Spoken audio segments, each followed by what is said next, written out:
Magkaigsunan, matag karunugon niya, makadawat kami o inyong mga pangutana. Happy Whispers meeting Tibok na kalibot. Atong tulmanon oras sa atong Pag-aral ko silang issue na walay kalabutan sa Diyos. Magdisidir na ganita nga mo serbisyo sa atong Ginoo. Ang yawa, mangita o pamagi, mo-offer na mura-mura po ug iya sa Diyos. ang inahan kanya aligaran ang napulog sa mga anak. Ako kalimutan tiyon sa Ginoo. Nga ang tanang mga kalisod iyang isukli.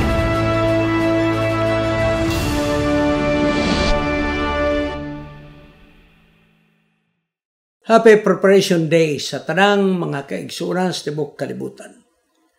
Ang atong SRS Media Ministry, Cagayan City, makigkawang kaninyo ni pipila ka mga gutlo sa paghatag o pagtagad sa inyong pangutana, mga pangunahuna o mga sugyot. Sa pagsugod, magapo kita. Gamhanan nga Diyos, aniya kami karon initak na nagadala sa mga suliran sa imong mga anak. Amo karon pagkahisgutan ang usa ka suliran nga dili unta angay mahitabo sa usa ka membro sa imong iglesia. Apan nahitabo na magayod, tabangan mo nga kini mahimong pasidaan sa imong mga kaanakan nga nagapaminaw. Labi na sa mga church board members aron ila masabtan ang angay nga pagabuhaton. O balang espiritu ikaw mukunsad sa tibok naong sayuta. Panalanginan mo ang tanan nagapaminaw sa imong tulumanon. Kining tanan among pagadawaton sa ngalan ni Jesus manluluwas. Amen. Mga kaigsunan, naay mga pangutana nga personally maapektuhan yun ko. Murag kasakit ba yun noon? Mga ako rin giuluhan ang mong panghitabo. Married, get out from your ex. Kamong mga minyo, ayaw na mo pakiglambigit sa inyong mga kanhing uyab. Ex. Ako balik ko na. Kamong mga minyo, ayaw na mo pakiglambigit sa inyong kanhing mga uyab. Sa bisag unsa nga katarungan, ayaw na gayon. Pagkabugat bagyog mahitabo sa membro sa atong iglesia, mga kaigsunan. May usa ka asawa nga di na karon mahamutang tungod kay siya nakasala sa iyang kaminyon. Ngano man, nagkalambigit siya sa iyang ex nga uyab, mga kaigsunan. Nagkalambigit. Pila ka adlaw, pila ka gabi. Ambot unsang hitabo nga nagkauban sila nga dunay nahitabo sa pakighilawas sa iyang ex nga uyab. Pagkaluoy sa bana, wala gyud mahibalo unsay nahitabo. Pagkaluoy sa bana. Mao nga ako ng giuluhan, mga minyo, ayaw na mo pakiglambigit sa inyong kanhing uyab. Karon grabe ang pagbasol, kaya di siya mahamutang. Kining wabi taw maanad pagpakasala, di man ginamahimutang, di na makatulog, di na gana mukaon. Magsakit na, madugay. Tungod kay iyang konsyensya, naghasol kaniya. O ginom ko kamo ka ng konsyensya nga naghasol kaniya o kanimo, tingog ka na sa balang espiritu. Kaya kanang tao nga nagbuhat og pagpakasala, nga di mabothered na ang iyang konsyensya, ang balang espiritu wala na niya magsamok.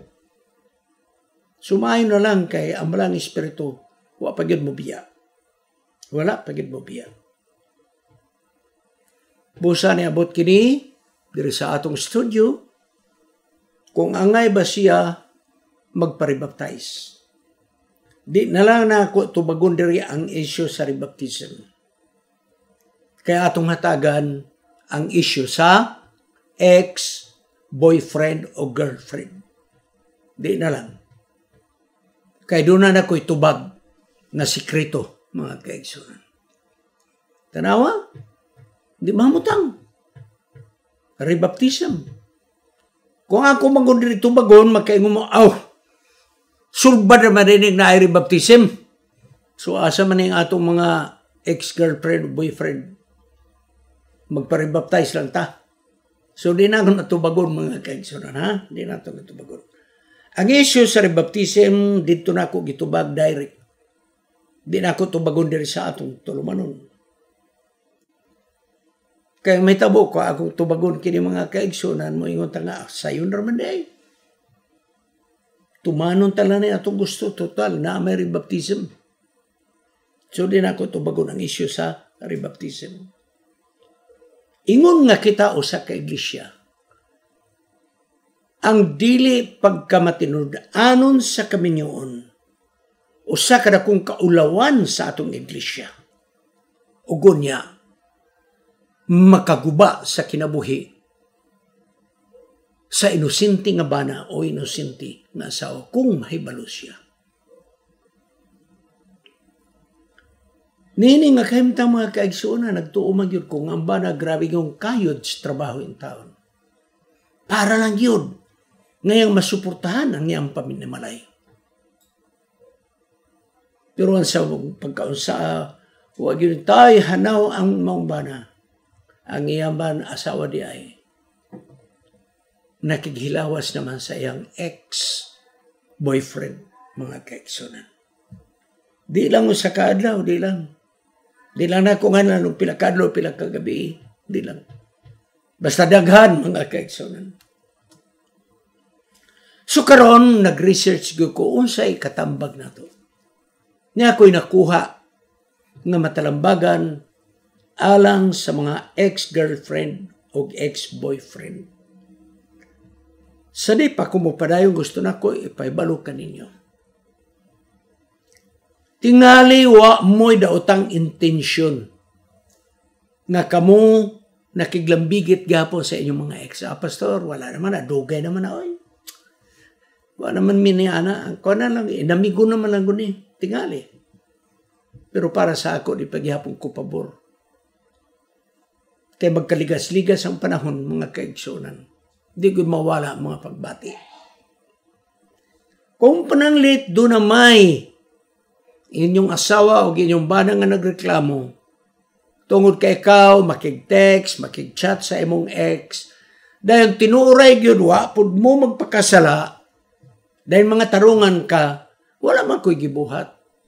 Ang ako lang mao, respetuhi ang sensitivity sa imong kapikas kinabuhi, bisag wa kay gibuhat nga daotan. Pag-ingon mo sa imong asawa, sa imong bana nga, ihunong na, pakig-chat sa imong ex, kaya ako di ko ganahan. Period. Ayaw na pangatarungan, nagunsa man mi, naglayog mi. Ayaw na. Respetuhi ang gibati nga kasakit. Respetuhi ang iyang pag-agrabyar, mga kaigsunan. Sumarita sa mga talambagan. Sa kinatibukan, angay gayod nga tambagan, nga ang naminyo na, likaya na ang pakigkontak sa ex-boyfriend o ex-girlfriend. Labi na kung naapay mga pagbati nga wa pa mahuman. O tingali, adunay pagsilos ang imong asawa, pagsilos sa imong bana, likay na na. Ayaw pangatarungan, wa man ko'y gibuhat nga daotan. Ayaw na. Samtang ang magtiayon, tingali mamintin nila ang ilang pakikigala sa iyang ex. Apan mga kaigsunan, kinahanglan atong tanawon kung komportable ba ang imong kapikas kinabuhi. O tingali, honest to goodness, wala na nabilin nga mga pagbati, wala na mga romantic feelings. O imong tanawon, imong kapikas kinabuhi, wala ba siya mga insecurities, mga kaigsunan. Kung ang asawa ang bana, dili komportable nga ikaw makigkontak gihapon sa imong ex, respetuhi ang imong kapikas kinabuhi. Labi na kanang inyong giingon do na pa kami mga unresolved emotional issues. Mas maayo ganing likayan kanang dunay mga unresolved. Kanang may yung bitaw nga, wa pa yun may mahusay ani ka, wa pa may magpormal og bulag. Hoy, paminaw mo. Nagkinala pa rin nag-formalities pa nagbulag, nga minyo ka naman. Kanang pagminyo nimo ngadto sila yung lalaki o ngadto sila yung babae, formal na nga nakigbulag na ka sa imong panagkauyab. Ay, nagpangita nga, magbulag na ta, ano, nganong mangita pa, magyug ka nang itawag, magformal, magbulag. Ayaw na ginagamitan ninyo. Kaya kang pagkaminyo na to sa atong asawa, sa atong bana, period. Wala tayo labot na atong uyab. Ayaw na mo, ano mo yun, napaiwag yun na mo mahusay. Kakuyaw ba na nang wa pa mahusay mga kaigsunan? Ngano nga muli kay magyuta nga di na ta makiglambigit sa atong mga kanhing uyab niya. Karang gitawag lingering feelings. Na mga pagbati nga nagngulngul, nagngut-ngut mga kaigsunan. It's either ikaw o mong ex. Tingalin o ado na pa yung mga pagbati. Busa labaw na gyud nga imong namatikdan nga siya na apay pagbati sa imo. O ikaw, imong namatikdan nga ikaw na apay pagbati siya, period. Ayaw na gyud pagpakigdugtong kay makahatag nagkalibog sa imong pagkasawag, sa imong pagkabana. Ha? So, atong likayan, kung doon ay mga pagbati nga wa pa marisolbar, putla na, mga kaigsunan. Sunod, kung ang imong asawag, imong bana, magabatig, insecurity ka ng moral, bati na nga, dili na siya siguro ani, o ka siya nagsilos, likay. Kung dili siya komportable, nga ikaw makikigala pa sa imong ex, likay. Pero kung mag-ingong ka ninyo, kamong asawag, mga bana, kinahanglan, agrabyado gid mo sa inyong kapikas kinabuhi. Kaya mo yung makikikala, ayaw na mo na pagsugot. Ayaw na. Ayaw na mo. Kaya mo yung inamigura mo ni sport na ayaw na mo, watay advantage niya. So, ako mag-ingong ka ninyo, dili malikayan. Ang agipo ka ni Adto Igsoon, mudila aba na magkadugay. Ayaw na.